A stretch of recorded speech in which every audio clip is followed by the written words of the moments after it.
Bismillahirrahmanirrahim. Assalamualaikum warahmatullahi wabarakatuh.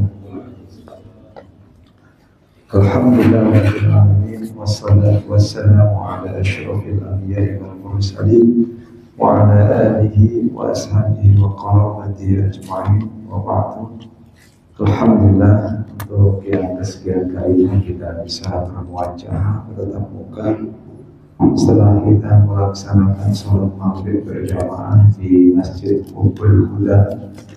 Semoga Allah Subhanahu wa Ta'ala senantiasa terus tetap untuk menegakkan keimanan, keislaman dan ketakwaan kita kepada Allah Subhanahu wa Ta'ala, dan kita dapat untuk menjalankan perintah Allah dan menjauhi larangannya. Dan tentunya kita juga diberikan kemudahan-kemudahan untuk itu semuanya. Dan kita doakan mudah-mudahan anak-anak dan cucu kita menjadi anak-anak dan cucu yang soleh-solehah, yang berbakti kepada Allah dan Rasulnya dan kepada kedua orang tuanya, dan kelak menjadi anak yang bermanfaat bagi nusa dan bangsa. Dan tentunya juga kita doakan kepada saudara kita yang mungkin masih dalam keadaan sakit, berbaring di rumah sakit atau berbaring di rumah. Mudah-mudahan Allah Subhanahu wa Ta'ala dapat memberikan kesembuhan yang sempurna sehingga dapat menjalankan ibadah dengan sebaik-baiknya. Ada hadirin yang berikutnya saya Al-Fatihah. A'udzu billahi minasyaitonir rajim. Bismillahirrahmanirrahim. Alhamdulillahi rabbil alamin. Arrahmanir rahim. Maliki yaumiddin. Iyyaka na'budu wa iyyaka nasta'in. Ihdinas siratal mustaqim. Siratal ladzina an'amta 'alaihim ghairil maghdubi 'alaihim waladdallin. Amin.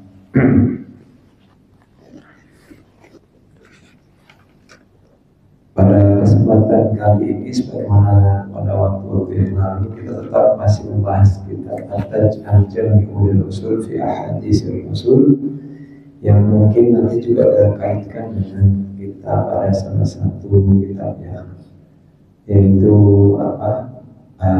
Al-Fiqhu fi Madhahibil Arba'ah atau Fikih 4 mazhab.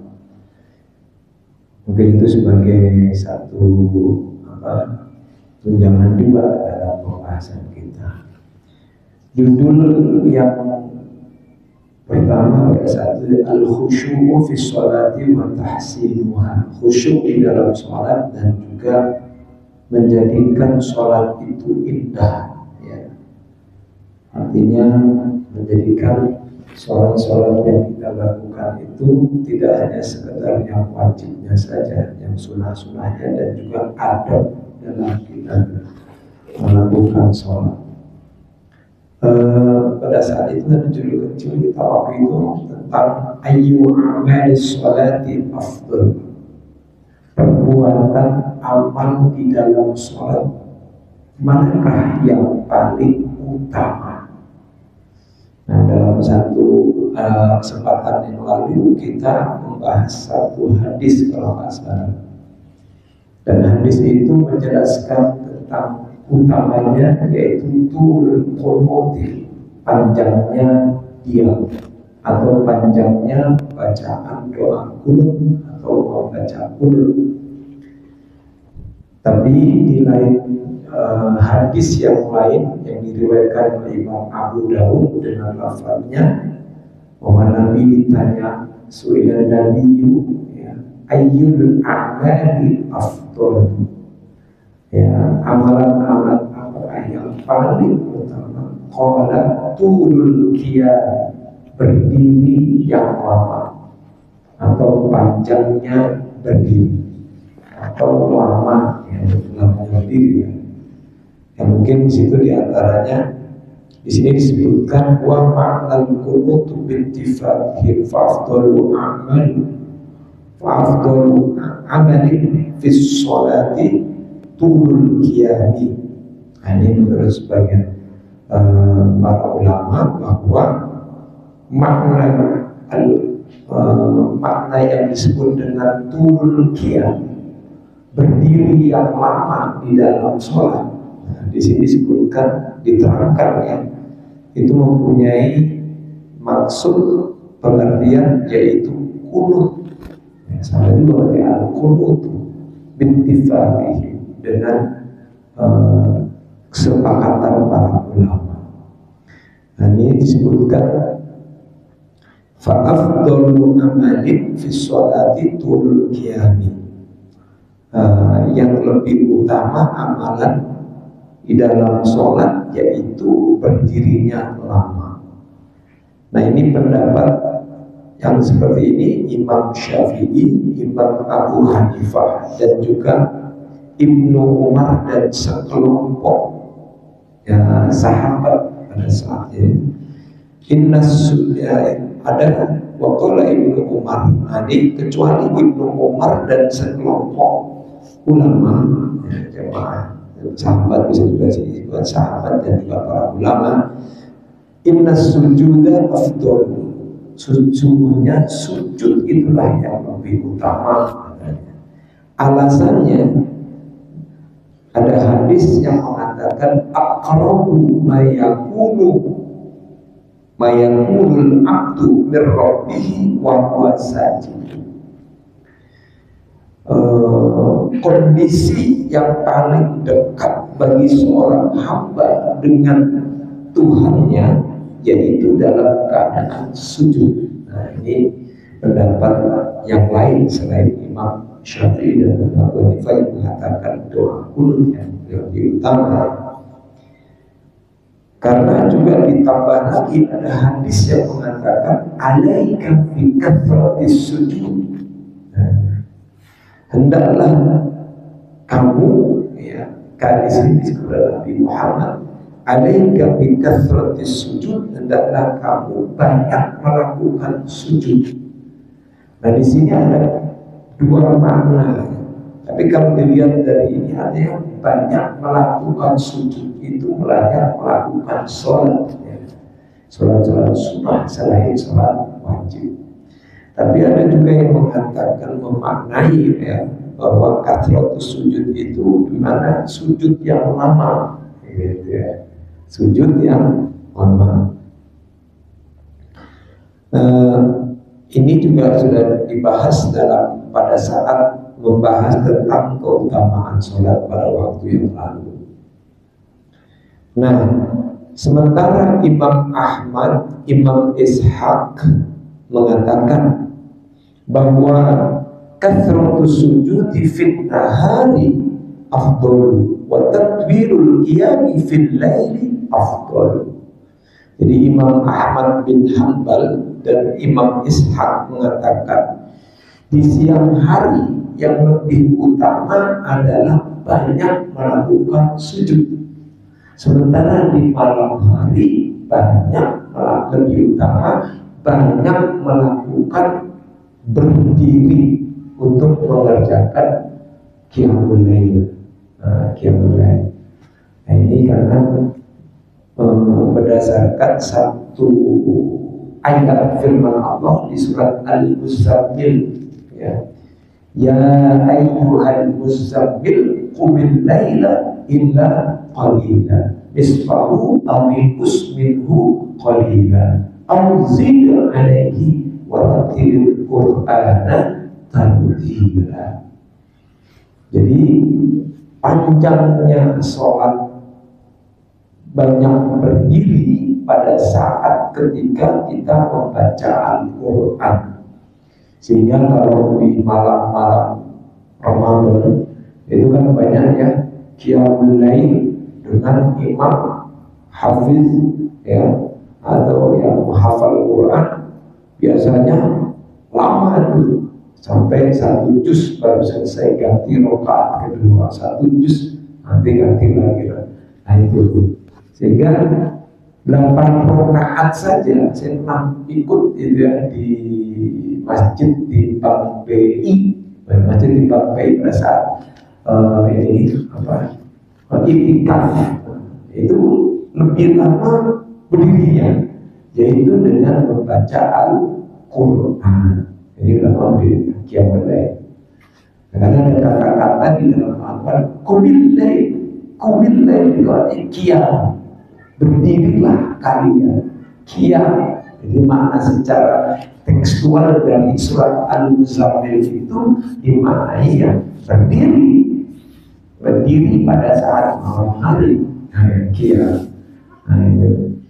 Apalagi dijelaskan qumil laila illa qalila, ya, bangunlah di malam hari kecuali sedikit, au zid alaihi au qusbihu qalila, atau kurang dari itu, ya, maksudnya seperti 2 malam gitu, saya juga bangun itu adalah sedikit, ya, artinya saya sedikit sekali, berapa sedikit, au zid alaihi atau lebih daripada itu.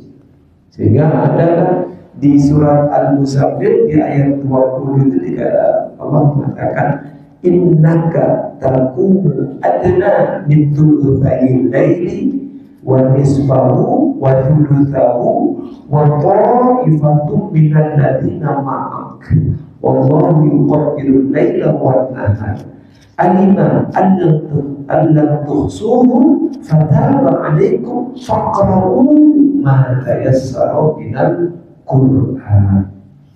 Dulu itu para sahabat ketika Nabi melakukan Qiyamul Lail panjangnya luar biasa, sampai ya Imam yang Yaman, ada sampai belakangnya ke Yaman yang mana itu. Nah itu yang ada seorang sahabat yang mengikuti Nabi. Nah jadi di surat ini disinggung. Nah, sesungguhnya innakan taqumu, sesungguhnya engkau di Muhammad taqumu berdiri untuk menegakkan Qiyamul Lail adna min thulutsayil lail, ya, kurang atau kurang dari 2/3 malam, kurang dari 2/3 malam, wa nisfahu atau kurang juga dari setengah malam, au thulutsahu atau kurang dari 1/3 malam. Bahwa Allah itu mengetahui kamu itu pernah juga 2/3 di waktu 2/3 malam. Nabi Muhammad pernah melakukan Qiyamul Lail 2/3 malam. 2/3 malam jam berapa? Jam 10 aja, sampai jam 11 ke atas, sampai jam 2/3 malam subuh, ya, subuh ujungnya ya diambil, ya. Nah, kalau setengah jam 12, ya, kalau 1/3 berarti jam 11-an, ya, 11 ke atas gitu, ya. Nah itu artinya di situ Allah yuqaddirul laila wan nahar, Allah yang menentukan kadar atau ukuran malam dan siang. Jadi kamu itu bisa dikaratnya kata Allah menyinggung gitu, ya. Artinya jangan dipaksakan juga gitu sampai kamu tidak tidur gitu, ya. Artinya Nabi ya pernah 2/3 malam, pernah 1/2 malam, pernah 1/3 malam. Nah, sampai nanti di ujungnya itu fataba alaikum, Allah memaafkan kamu. Artinya begitu. Artinya apa? Faqra'u ma tayassara minal Qur'an. Maka baca ya dari Al-Quran itu yang mudah-mudah. Jadi jangan sampai. Tapi kan ini semangat giroh untuk beribadah i'tikaf luar biasa. Dulu para sahabat itu mengikuti Nabi. Maka di situ di Al-Muzammil ayat 20, wa ta'ifatun minal ladzina ma'ak, ada sekelompok orang yaitu para sahabat, ya, ta'ifatun minal ladzina ma'ak, yang mengikuti bersama, berarti dia berjamaah. Jadi ada sekelompok para sahabat yang ikut di belakang Rasulullah.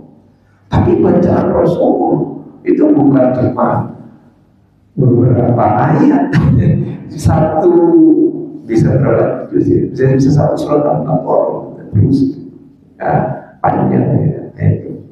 Nah di sini maka alhamdulillahnya dari sinilah dimaknai bahwa sholat tahajud itu menjadi hukumnya sunnah, ya menjadi sunnah. Berbeda, jadi hukumnya sunnah. Sehingga kalau seandainya melihat daripada perintah yang ada di dalam surat Al-Muzammil itu menunjukkan wajib, ya. Jadi kalau dalam kaidah usul fikih ya, al-aslu fil amri lil wujubi illa ma dalla dalilu ala khilafihi. Perintah asal pokoknya itu menunjukkan wajib. Semua perintah baik dari dalam Al-Quran maupun dari dalam hadis, semua perintah.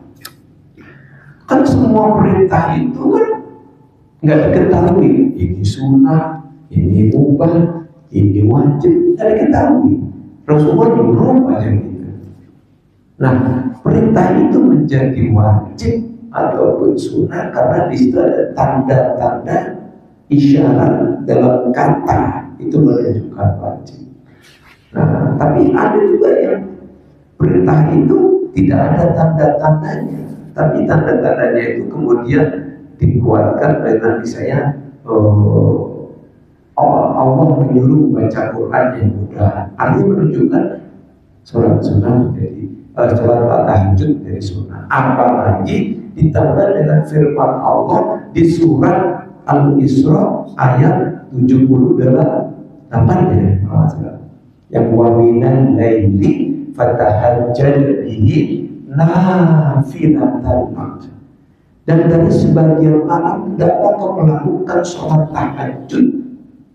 Sebagian malam Allah minta, bukan seluruh malam. Sebagian malam kamu berdiri melakukan sholat tahajud.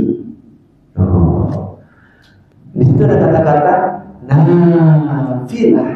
Nafilah itu artinya apa? Sebagai tambahan. Tambahan itu namanya apa? Sunnah. Nafilah ini bisa dimaknai sunnah. Sunnah itu kalau secara kaidah fikih ya, ma yuthabu ala fi'lihi wa la yu'aqabu ala tarkihi. Ya, yaitu perbuatan yang apabila dikerjakan mendapat pahala dan jika ditinggalkan tidak mendapatkan dosa. Cuma kira-kira rugi nggak kalau kita nggak sholat tahajud? Rugi lah, rugi banget, ya kan? Karena sesungguhnya kita itu nanti di surga itu kita akan ada tingkatan-tingkatan. Ya, fil jannati darajatun. Haulai fil jannati darajat firman Allah. Bahwa nanti mereka di surga itu ada derajatnya. Nah kita di dunia sholat yang wajib-wajib, kemudian pas masuk surga kita yang lebih tinggi. Bentar dulu gitu. Nah, sholat sunnah yang disebutkan secara tekstual di dalam Al-Quran yaitu sholat tahajud, dan ditentukan oleh Allah bukan tata caranya, doanya setelah sholat itu. Ada doanya kan, wa qur rabbi adkhilni mudkhala sidqi wa akhrijni mukhraja sidqi waj'alni min ladunka sultanan nasira.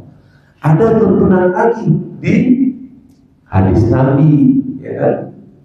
Ada tadi yang diajarin doanya oleh Allah itu luar biasa. Sholat tahajud itu luar biasa. Jangan sampai kita tinggalkan.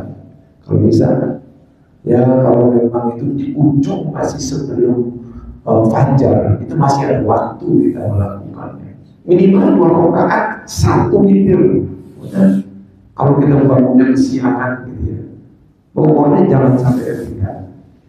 Karena itu yang dijelaskan di dalam Al-Quran sendiri juga, jasad itu akan diangkat di tempat yang terpuji.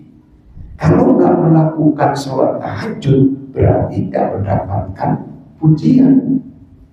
Lawannya terpuji apa? Tercela, ya kan gitu. Ya kan tercela gitu. Terpuji, mendapatkan tempat yang terpuji. Nah kalau nggak sholat tahajud, mendapatkan tempat yang tidak terpuji kan gitu. Ya, itu yang pertama. Ya kan? Apalagi di doa itu kita bisa mendapatkan apa itu. Adkhilni mudkhala sidqin. Bimbingan dari Allah secara langsung saat kita melakukan aktivitas di dunia kita. Ya, adkhilni mudkhala sidqin, ya Allah, ya masukkanlah aku ke dalam masukan yang benar. Ketika memulai aktivitas kita di dunia ini, ya Allah, bimbinglah aku untuk masuk ke dalam pekerjaan ini, pekerjaan yang benar. Wa adkhilni mudkhala sidqin wa akhrijni mukhraja sidqin. Setelah aku masuk dalam pekerjaan itu, lalu aku menemui kendala, menemui kebutuhan, maka apa kata wa akhrijni mukhraja sidqin. Keluarkanlah aku dari tempat keluar yang benar. Tolong dibukai. Oh, ya kan, luar biasa didoain, luar biasa. Habis itu terakhir, waj'alni min ladunka sultanan nasira. Ya Allah, jadikanlah untukku di sisimu engkau sebagai apa? Sultanan nasira, kekuatan penolong. Coba, sultanan nasiro. Sultan itu artinya kekuatan. Kerajaan sultan, kekuatan. Nasiro, makanya ya sebaiknya jangan. Kalau memang kita pengen nonton bola, ya bolehlah bola, silakan. Cuman sholat tahajud jangan tinggal. Gitu. Ya Pak ya. Ini tahajud jangan tinggal. Baik, itu belum masuk pada judul baru ya. Judul baru kita yaitu al-qunutu fis sholat.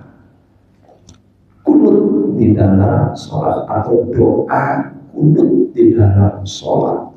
Di sini dijelaskan huwa al-iltija'u ilallahi ta'ala fi daf'i syarril aw jalbi khairin fi waqfatin, ya, fi sholati qabla ruku' aw ba'dahu, wa huwa sunnatun mu'akkadatun fi subhi inda Malikin wa Syafi'i. Jadi apa sih itu doa kunut atau kunut itu apa? Iltija'u, minta perlindungan, ya, ilallahi, kepada Allah Ta'ala, fi daf'i syarril, daf'i fi, pada, ya, syarril, daf'i menolak, syarril keburukan, kejahatan, menolak kejahatan, atau jalbi menarik, ya, menarik, mengambil, khairin kebaikan,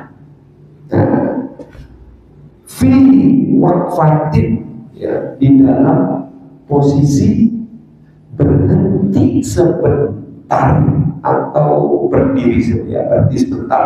Kan kita berhenti sebentar ya, berdiri untuk berdoa. Fi waqfatin fi sholat, di dalam sholat. Kapan? Qabla, sebelum ar-ruku'i, ruku, atau ba'dahu, setelah melakukan ruku. Apa Apakah hukumnya sunnah? Sunnatun muakkadatun, sunnah yang sangat ditekankan, sunnah yang sangat dianjurkan, mendekati wajib, mendekati, tapi masih sunnah, tetap masih sunnah ya Pak ya, tetap masih sunnah, belum wajib. Jangan sampai mengatakan kulit wajib ya, sunnah, masih sunnah itu ya. Sunnatun muakkadun fis subahi, di dalam sholat subuh. Ini menurut pendapat siapa? Imam Malik dan Imam Syafi'i, dua imam. Wa fil witri fi kulli sanatin inda jama'atin, dan juga kunut di sholat witir di setiap fi kulli sanatin, atau di sini sudah setiap tahun, sunnatin, maaf, di setiap melakukan sholat sunnah ya gitu, indah jamaah. Dan ini menurut kelompok ulama selain Imam Malik dan Imam Syafi'i.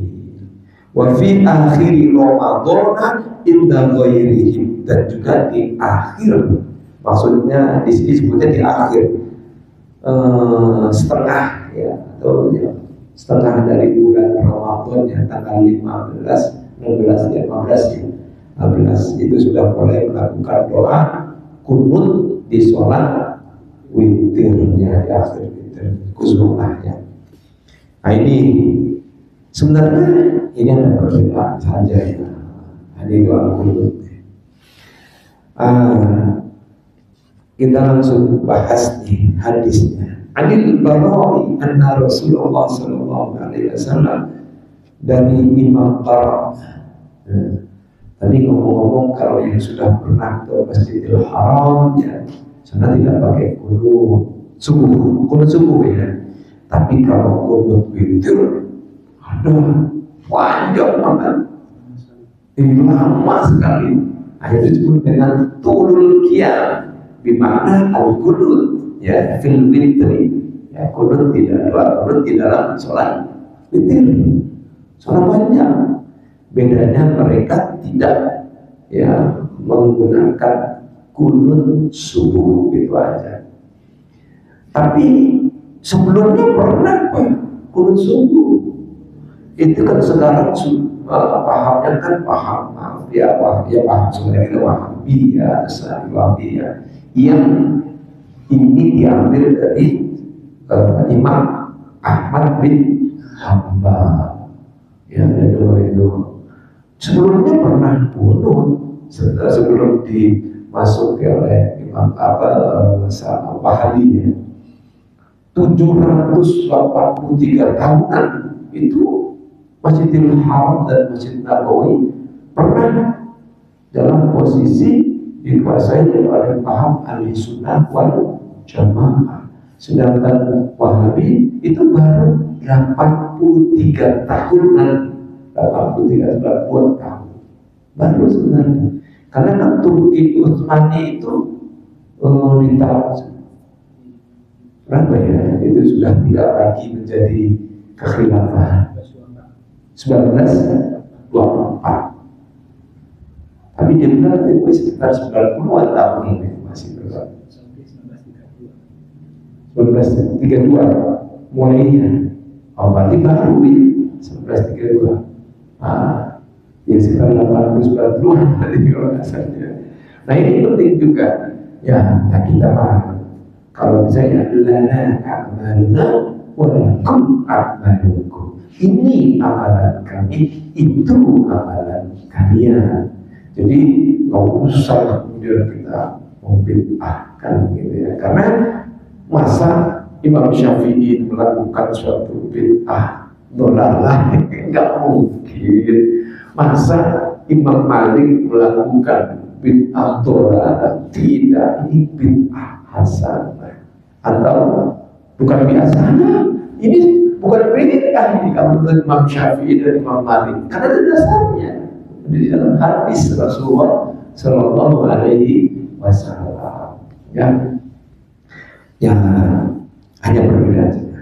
Ya, baik, kita lanjutkan. Anil Bara'i Rasulullah radhiyallahu anhu anna Rasulullah sallallahu alaihi wasallam bahwa Rasulullah sallallahu alaihi wasallam kana yaqnutu fi subhi wal maghrib, bahwa Rasulullah sallallahu alaihi wasallam sering melakukan kunut atau doa kunut di sholat subuh dan sholat maghrib. Rawahul khamsatu, diriwayatkan imam yang 5. Berarti 5 ini siapa saja imam yang 5 ini? Ya, Bukhari, Muslim, Abu Dawud, Nasai, Tirmidzi, 4. Ya, perawi hadis sahih. Nah, berarti sahih kuat, nggak bingung ada dulunya. Ya, tidak ada bid'ah. Yang itu kan beda pendapat apa gitu. Jangan sampai membid'ahkan saudara yang lain gitu. Masa kita udah doa terus kita sementara misalnya dia bid'ahin ya, nanti dia dapatnya cuma bid'ah doang, bid'ahkan orang yang jangan sampai seperti itu. Karena ini ada dalilnya, ada hadisnya. Wakilah di Anasin, dan dikatakan kepada sahabat Anas, ya, atau ditanyakan kepada sahabat Anas, ya, hal qanata Rasulullah sallallahu alaihi wasallam fi sholati subhi. Ini ditanyakan kepada Anas bin Malik, ya, apakah Rasulullah sallallahu alaihi wasallam melakukan qunut di sholat subuh? Qala, ya, dijawab oleh Anas, na'am, ya, ba'da ruku'i yasiran, ya, setelah ruku' yasiran, cuma sebentar.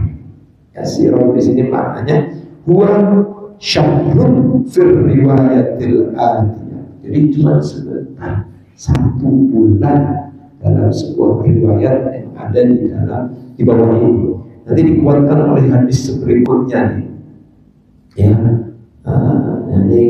Ini terkait dengan itu. Wafi riwayat, dalam sebuah riwayat disebut ini rawahul khamsatu illa Tirmidzi, diriwayatkan imam yang 5 kecuali Imam Tirmidzi. Berarti siapa tuh? Bukhari, Muslim, Abu Dawud, Nasai, Ibnu Majah. Ibnu Majah, karena Tirmidzi tidak meriwayatkan, tapi imam. Siapa lagi? Ibnu Majah. Di sini dikatakan qala Rasulullah sallallahu alaihi wasallam ba'da syahran yad'u ala qatilil qurra'i. Jadi Rasulullah SAW melakukan kunut, ya, setelah melakukan rukuk dalam sholat selama 1 bulan, mendoakan atas orang-orang yang orang-orang para hafiz, para qurra, ahli Quran yang tewas dibunuh terbunuh, ya. Jadi dia ini diutus para qurra, ya, guru-guru untuk mengajarkan Al-Quran, dikirim ke, kalau nggak salah di sini sebutkannya, di sini ada jumlahnya 70. Di sini sebutkan hum qurra'u sab'una arsalahum nabiyyu sallallahu alaihi wasallam li Bani Salim. Jadi untuk Bani Sulaim, ya, Bani Salim, Bani Sulaim, ya, kantolan bihim. Ini mengapa diutus oleh Rasulullah 70 orang sahabat sebagai ahli Qur'an, baca Quran, untuk mengajarkan Quran ke sana? Karena permintaan mereka, kantolan bihim. Jadi permintaan mereka Bani Sulaim itu untuk Rasulullah mendatangkan, ya, para sahabat atau para guru-guru membaca Al-Quran untuk mengajarkan Al-Quran. Faqadaru bihim fit thariq, akan tetapi mereka menghadapnya di tengah perjalanan, ya, wa qataluhu, lalu mereka membunuhnya. Ini menurut pendapat ini, ya. Fakana Nabi SAW yad'u alaihi fi sholati syahr, maka atas terbunuhnya para sahabat 70 orang ini sebagai ahli Qur'an, yang ahli guru mengajarkan Quran, Rasulullah mendoakan untuk mereka di dalam sholat, tidak hanya sholat subuh, tetapi semua sholat, semua sholat beliau baca ini syahrul, syahrul. Jadi syahrul selama 1 bulan. Nah ini, waktu di sini ada perbedaannya para ulama. Di sini ada perbedaan para ulama mengapa kok ada yang mengatakan ini Allah tidak disunahkan di sholat subuh. Karena ini di semua sholat subuh. Nah inilah yang nanti disebut dengan kunut nazilah. Ya, kunut yang dilakukan untuk mendoakan orang-orang yang kejadiannya sangat penting dan sangat penting lah begitu. Nah sekarang ini kayak kita di Palestina, ya sekarang tiap hari Pak 23 tewas, besoknya lagi 40 tewas, padahal kemarin 23 tewas. Nah kalau kita nggak mendoakan mereka, lalu apa keterlibatan kita pada saat kita nanti ditanya sebagai innamal mu'minuna ikhwatun, sesungguhnya orang-orang mukmin itu bersaudara. Ya kita mungkin nggak diberi kesempatan untuk melakukan jihad ke sana, tapi minimal doa. Makanya saya setiap subuh kalau di Jawa Barat selalu melakukan doa untuk mereka. Ya doa semuanya kirim, doa apa yang kirim, yang minta diterima kesahidan dan kesahidannya semuanya, kesyuhadaan mereka dan sebagainya.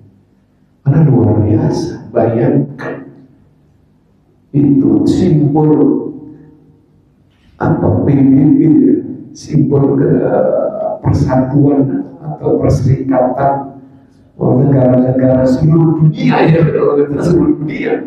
Itu aja sudah dilecehkan, dihancurkan, dibom.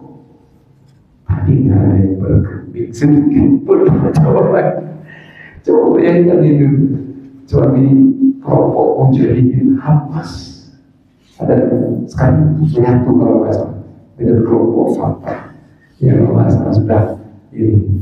Itu juga luar biasa. Saya yakin mengapa tidak sejalannya antara partai Fatah dengan partai Hamas itu mulai Yahudi, pasti mulai. Keterlibatan mereka itu sungguh luar biasa. Mereka itu pintar, bukan cerdas tapi pintar. Pintar tak kelinci buat pintar banget. Cerdas tapi yang bilang cerdas ya. Karena di sana itu luar biasa. Yahudi kecil tapi di belakangnya besar, Amerika dan sebagainya kan. Bahkan sampai negara Arab sendiri saja enggak ada doanya. Bahkan ada yang mengatakan sampai ada itu Pak, ya Allah saya baca itu, lihat di YouTube Pak itu, ya Ustaz itu, waduh, sampai ngomong itu, mengapa orang-orang Palestina itu kayak diadab, karena dia tidak melakukan sunnahnya Rasulullah. Untuk melihat yang mati pada kabel jenggot, katanya begitu katanya, saya nggak tahu gitu. Ya orang yang mati anak kecil kepada mau berjenggot. Saya kira wah ada anak-anak kecil yang berani banget itu yang lempar batu kepada anak muda remaja yang tidak berjenggot. Ya aduh ya barangkali ya di belakang itu. Bahkan ada juga itu yang ulama khusus itu, saya kamu nyebut itu disebutkan bahwa memang sesungguhnya tanah itu milik mereka, karena ayatnya jelas di surat Al-Maidah, itu tanah mereka.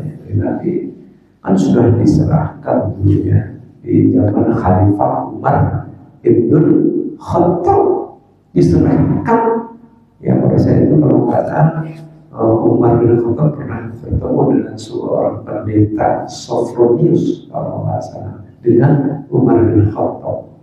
Di tahun itulah 636 Masehi diserahkanlah Masjidil Aqsa ke pemerintahan khilafah Islam, yaitu di zaman Khalifah Umar. Tidak terjadi peperangan, Pak. Tidak terjadi peperangan, itu dengan sukarela diserahkan. Nah, kami nggak tahu, kemudian ya akhirnya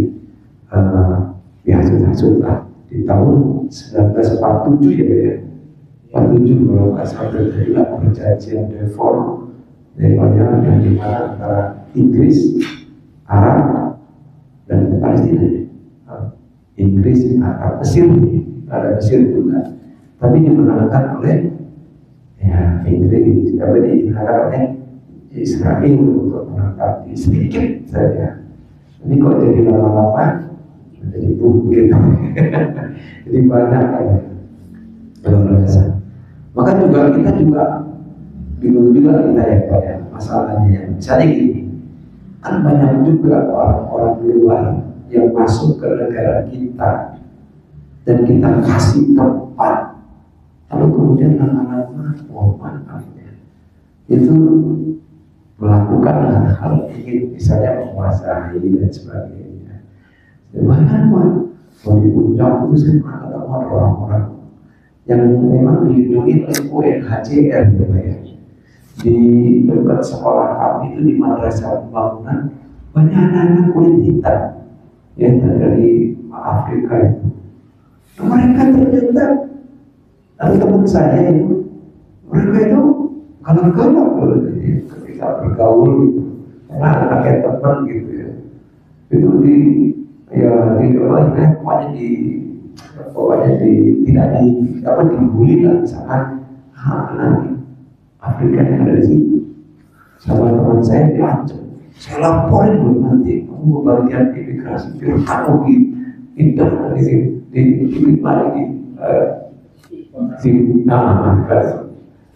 di pikiran, maksudnya dikembalikan lagi ya. Itu banyak Pak kelompok-kelompok coba jalan-jalan jadi tempat-tempat karena mereka itu ingin menunggu suaka ya dari tempat negara tujuan ke Australia hampir sebentar di Indonesia.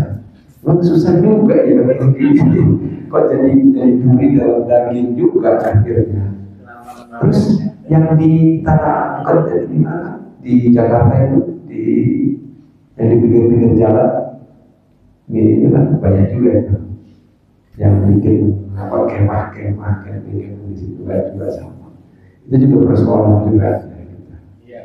Terus juga Muslim Rohingya ya, Muslim Rohingya ini kasihan juga. Kita sudah kasih di Aceh kalau nggak salah ya, ada satu tempat untuk orang-orang Rohingya. Kalau dulu pernah itu orang Vietnam ya pernah ya di Aceh. Tapi dia galang itu, tapi sekarang udah di eksodus lagi ya, pindah. Baik, terkait dengan soal buruh bantuan di komentarnya sekarang. Kalau tidak kita lanjutkan. Baik, kita lanjutkan saja di sini. Jadi biar tahu bahwa Nabi dulu pernah kunut nazilah untuk para guru-guru Al-Quran, para sahabat yang gugur dibunuh oleh sekelompok Bani Sulaim ya. Nah ini kemudian waqala Abu Hurairah berkata, wallahi la uqarribanna bikum salata Rasulillah sallallahu alaihi wasallam. Fakana Abu Hurairah yaqnutu fi dhuhri wal isya'il akhirati wa salati subhi wa yad'u lil mu'minina wa yal'anul kafirin. Demi Allah kata Abu Hurairah, sungguh benar-benar aku ingin ya benar-benar aku ingin mendekatkan untuk kalian seperti sholatnya Rasulullah SAW. Ya, gitu kata Abu Hurairah. Pada saat itu ya Falkana itu maksudnya Abu Hurairah pernah yang menutup fituri melakukan doa kunut di sholat zuhur, sholat isya, ya, di sholat isya yang paling akhir, malam isya yang akhirah, wassalat subuh dan sholat subuh, wa yad'u dan beliau mendoakan untuk orang-orang mukmin, wa yal'anul kafirin dan juga melaknat orang-orang kafir. Rawahu Muslimun wa Abu Dawud wa Nasa'i, diriwayatkan oleh Imam Muslim dan Abu Dawud serta Imam Nasa'i.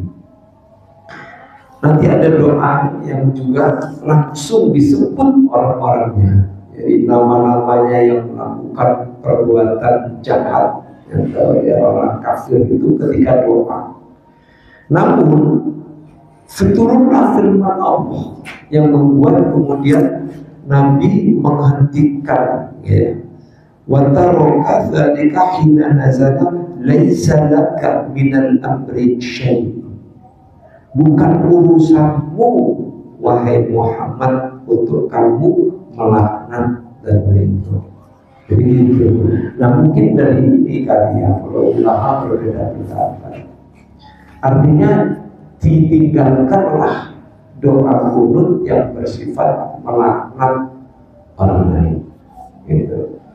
Ya, kalau saya sih ada sedikit aja, misalnya Allahumma najjihim, ya, minal musta'mirin al-yahudiyyin al-la'inin, gitu aja, la'inin, Yahudi yang dilaknat, gitu.